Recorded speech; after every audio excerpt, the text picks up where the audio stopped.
Good morning, Brian Johnson. I just want to talk about Jim Barry's support and resistance. Jack Bugnos, great friend of mine, great trader, brought up to me how he uses them. Basically, very similar style because Jack was one of my students. We trained together. I trained him for over 2 years in shares and 3 or maybe 5 years now, and he's in Adelaide. So I think this is a concept worth looking at. Jack brought it up to me, and how he uses personally the two crosses and uses these lines here, which are the shy and the shy and 2 lots of shy. So I'm going to just show you what he uses with the Jim Barry's lines, and basically in a very short, quick video, that if the red support is over the blue and it is longer, notice the length of that, and while that red is over the blue, you stay short. When the blue is longer, the blue suddenly goes up longer, then you can go long. But all the time, as I understand it, he looks at the length of the bar. If one bar is longer than the other, it's a move up in the frame. He uses the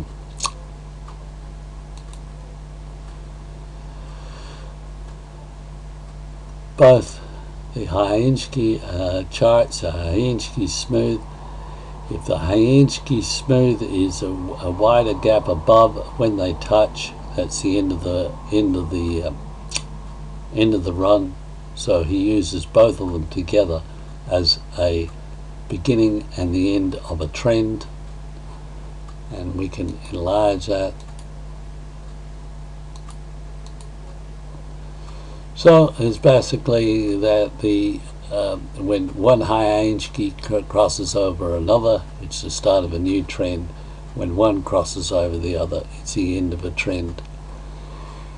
If the red is longer, it's still a longer than the blue here.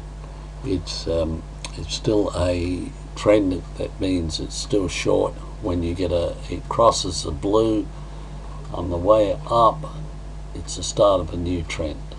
So if the blue is higher than the red, it's a new trend. The blue is lower, it's a new long trend. If the blue's lower, it's still a short trend.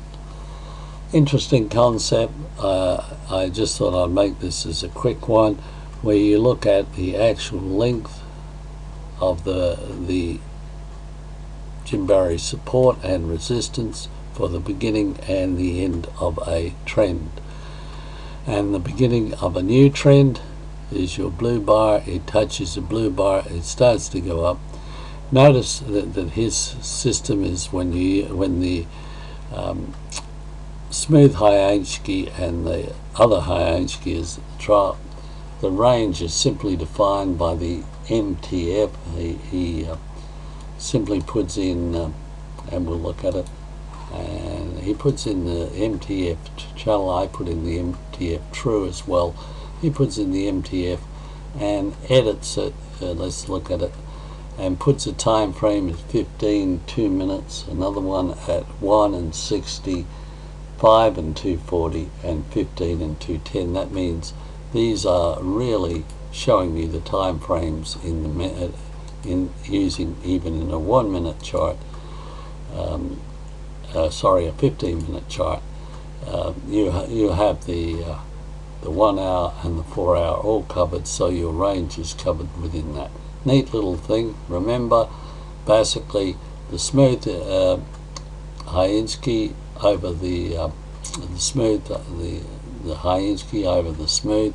The gap gives you the change of direction, and when they come together, the trend is finished.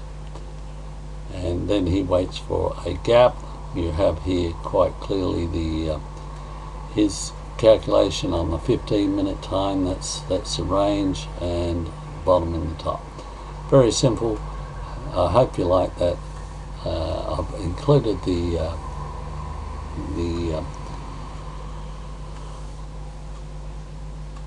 chart, the